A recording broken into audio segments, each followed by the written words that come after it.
ملنا چاہتے ہیں۔ بھارت نے اکتوبر 1947 میں کشمیری عوام کا حق خود ارادیت پامال کرتے ہوئے ریاست جموں کشمیر کے بڑے حصے پر قبضہ کر لیا اور 740 کلومیٹر طویل سیز فائر لائن قائم کر کے جغرافیائی تقسیم کے ساتھ ساتھ ہزاروں کشمیری خاندانوں کو آزادانہ مراسم قائم رکھنے سے روک دیا۔ انہی خاندانوں میں سے مظفر آباد کے نواحی علاقے شیروان میں مقیم 86 سالہ حاجی ایوب کا کنبہ ہے، جو دل میں اپنے پیاروں سے جدائی کا بارے گراں اٹھائے ہوئے ہے۔ 3-4 بچیاں ایک جگہ، ایک بڑا بھائی فوت ہو گیا، ملنا چاہتے ہیں آگوں حال یہ تو کس طرح جلا۔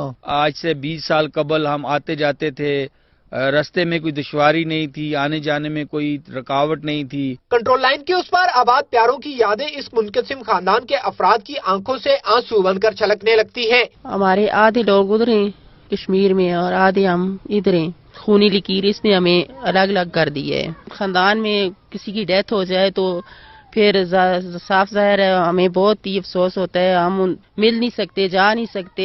کشمیری عوام نے تحریک آزادی کی خاطر حقیقی رشتوں سے جدائی اور مظلومیت کی جو ناقابل فراموش داستان رقم کی، ان کی مثال تاریخ انسانی میں نہیں ملتی ہے۔ حاجی محمد ایوب کے کنبے کی طرح ریاست جموں کشمیر کے ہزاروں منقسم خاندان اپنے پیاروں سے ملنے کی آس لگائے بیٹھے ہیں۔